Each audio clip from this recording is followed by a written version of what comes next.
when I was 10 years old, I had an encounter. And I walked down the embankment and suddenly came across two sets of tracks. Hominoid, human-like tracks. Just had a really weird feeling that I was being observed.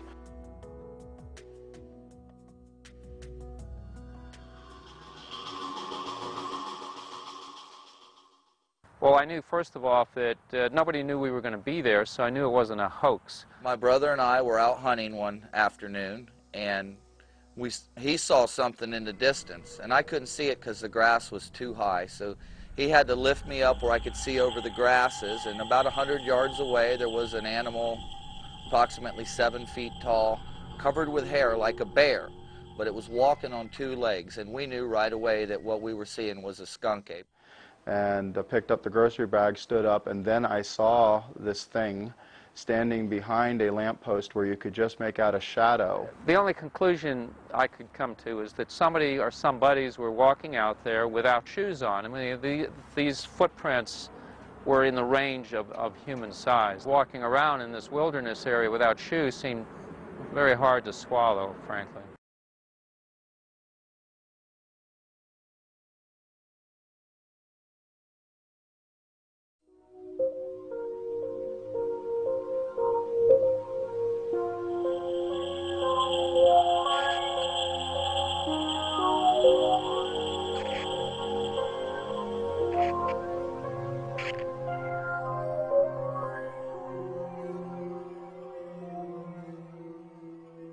The field guide to Bigfoot was really my attempt to look at the diversity of what people generally call Bigfoot. And so primary cases that were from credible people such as scientists and law enforcement officers, and tried to categorize them, 50 different cases with drawings to each case to show that there was credible witnesses, but also a diversity in what was being seen.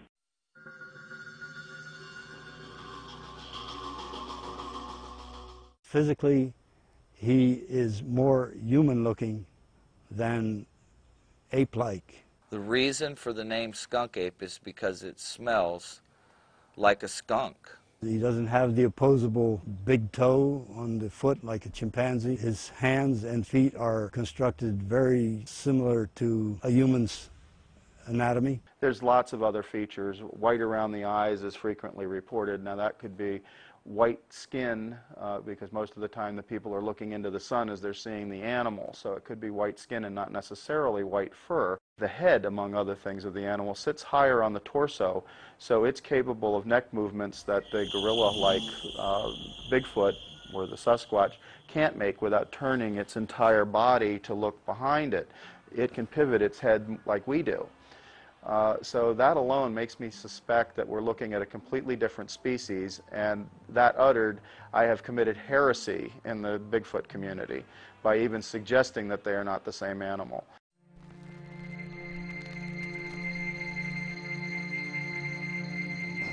I really don't do a lot of research at night, but right now we're going into November. The saw palmetto berries are falling off of the trees. This is a food source that skunk apes love. And this palmetto hammock that we're in happens to be an area where they've been spotted before. So maybe they moved a little more at night. Like I said, I don't do a lot of research at night, but these areas where these palmettos are, this is where you're going to find them.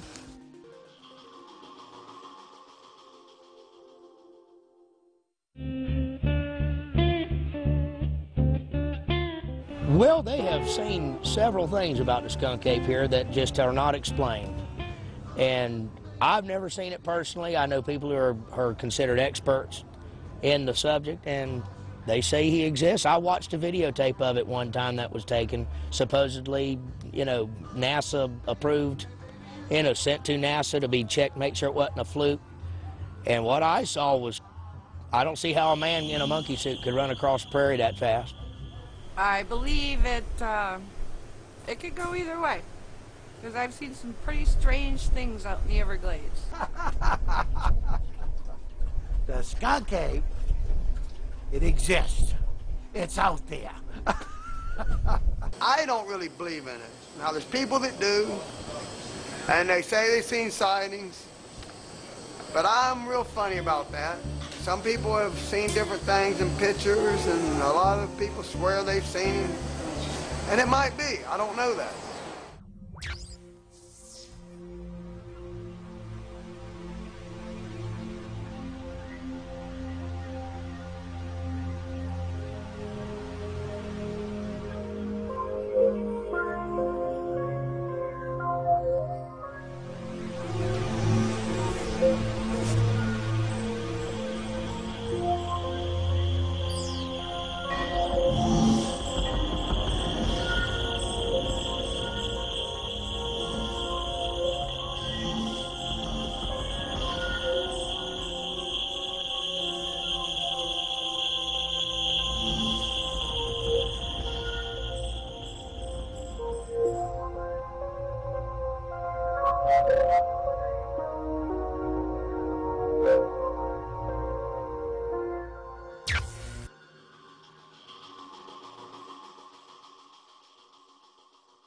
Evidence is not the same as proof. It's important to say there's absolutely no proof that there is a skunk ape. Proof is a matter of opinion.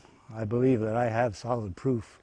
And proof in terms of scientific hypothesis and demonstration by empirical, quantitative remains. That has not happened anywhere in North America. I don't think that this myth is going to be laid to rest.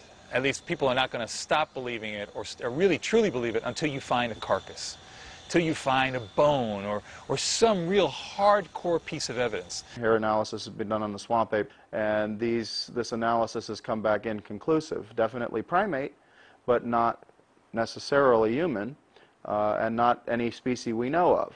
At this point, the phenomena of the Bigfoot, the Sasquatch, all of these things are still a matter of, as they say, cryptozoology, but something that remains to be proven in a scientific way. And yet there are thousands of pieces of evidence now indicating people are seeing something and actually collecting things.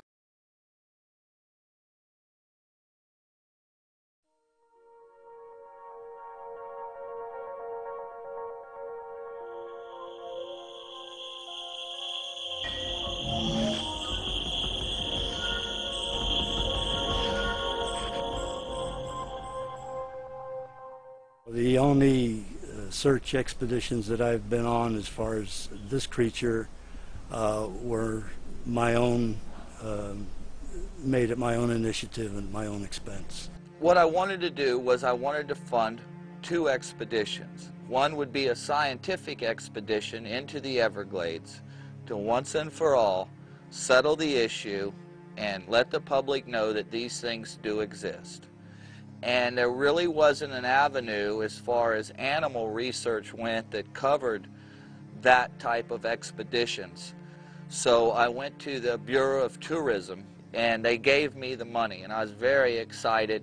And just as quick as they gave it to me, they reneged on their deal. The reason that the Collier County Commission decided not to fund the expedition that David Shealy was proposing in the Everglades was simply due to the reason that we couldn't see the return for the amount of money that he was asking in relationship to what we could get back for it.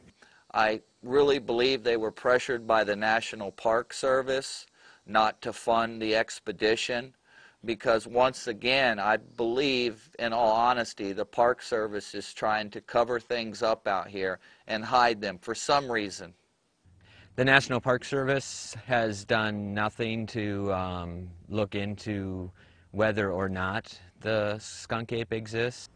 It's been my experience, and people have verified this, that if you ask anyone in the Park Service, they don't want to comment on it. They have no answers on or off the record. So if that's not a cover-up, it's not for me to decide.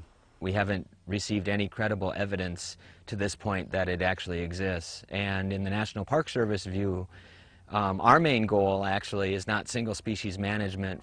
The National Park Service believes that if we maintain a healthy habitat through management of the habitats, then we'll be maintaining habitats for the variety of animals that live out here, whether we know they exist or whether whether we don't know they exist. We've got enough evidence to show that there's something there. What it is, we have no idea scientifically, but we do know that there's something there.